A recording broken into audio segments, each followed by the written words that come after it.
गांव में दो भाई रहते थे। बड़ा भाई बहुत अमीर था और छोटा भाई बहुत गरीब। बड़े भाई के घर में सभी प्रकार की सुविधाएं और धन दौलत सब थी, परंतु छोटे भाई के पास खाने के लिए चावल तक नहीं था। बड़े भाई का जीवन बहुत ही सुंदर तरीके से गुजर रहा था, परंतु छोटे भाई बहुत ही दुख कष्ट सहकर अपना गुजारा कर रहा था। दीपावली का त्योहार आया। बड़ा भाई अपने परिवार के साथ खुशियां मना रहा था, तो दूसरी तरफ छोटे भाई के घर में खाने तक को कुछ नहीं था। छोटे भाई के बच्चे भूख के मारे रो रहे थे। अपने बच्चों का रोना देखकर छोटे भाई को सहन नहीं हुआ और वह अपने बड़े भाई के घर कुछ अनाज मांगने के लिए चला गया, ताकि उसके बच्चों को भोजन मिल सके। वहां उसने अपने बड़े भाई के कुछ अनाज मांगा, परंतु उसने छोटे भाई का अपमान करके उसे वापस भेज दिया। छोटा भाई बहुत निराश होकर रोते रोते अपने घर को लौट रहा था। तभी उसको रास्ते में एक बूढ़े व्यक्ति ने रोका, जिसके सामने एक लकड़ियों का गट्ठर पड़ा हुआ था। उसने छोटे भाई को सवाल पूछा, बेटा तुम क्यों रो रहे हो? तभी उस छोटे भाई ने अपने बड़े भाई के दुर्व्यवहार के बारे में सब कुछ बताया। तभी उस बूढ़े व्यक्ति ने छोटे भाई को कहा, अगर तुम मेरा लकड़ियों का गट्ठर मेरे घर तक पहुंचा दोगे तो मैं तुम्हें एक ऐसा रास्ता बताऊंगा जिससे कि तुम बहुत अमीर बन जाओगे। छोटा भाई मान गया और उसने लकड़ियों का गट्ठर उठाया और उसे लेकर बूढ़े व्यक्ति के घर पर पहुंचा दिया। पहुंचाने के बाद उस बूढ़े व्यक्ति ने उसे एक मालपुआ दिया और कहा, तुम पास के जंगल में पश्चिम दिशा में जाओ, वहां तुमको एक गुफा दिखेगा।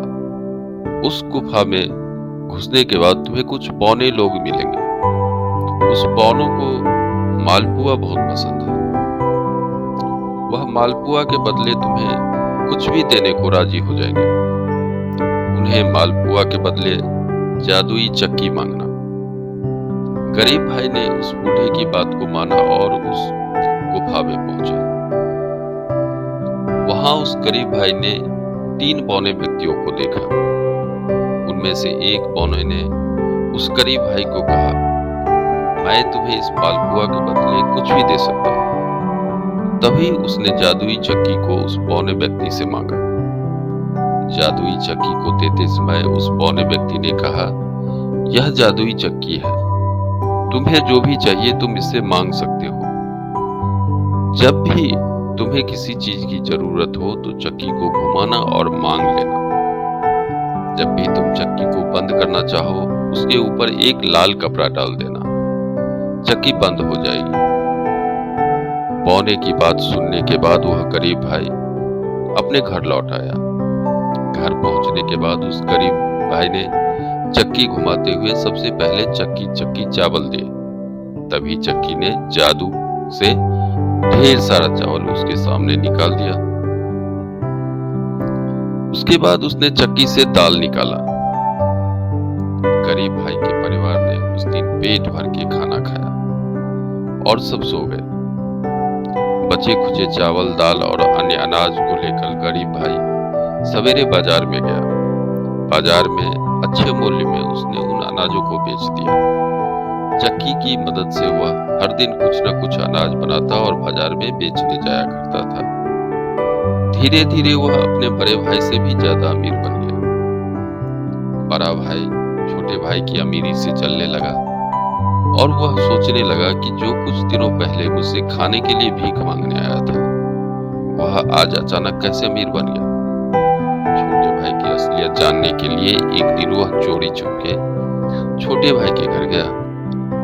जब उसने चक्की से अनाज निकलते हुए देखा तो वह चौंक गया और दूसरे दिन जब छोटे भाई के घर पर कोई नहीं था तो उसने चक्की को चुरा लिया और वह अपने परिवार के साथ नाव में बैठकर एक दूसरे राज्य की ओर निकल पड़ा। बड़े भाई की पत्नी बहुत चिंतित थी कि आखिर इस साधारण सी चक्की में ऐसा क्या है कि मेरा पति पूरा घर बार छोड़कर इस चक्की को लेकर दूसरे देश जाने की सोच रहा है। नाव पर ही पत्नी ने उस चक्की के विषय में पूछा, तो उसके पति ने चक्की के विषय में सब कुछ बताया और चक्की को उसी समय घुमाकर आदेश दिया, चक्की चक्की चावल बना। बस फिर क्या था, चक्की चावल बनाने लगा। चावल इतना ज्यादा हो गया कि नाव पानी में डूब गया और बड़ा भाई, उसका परिवार सब पानी में डूबकर मर गए। बड़े भाई को चक्की शुरू करना तो देखा था, परंतु उसे बंद करने का तरीका नहीं पता था। यही उसके अंत का कारण बना।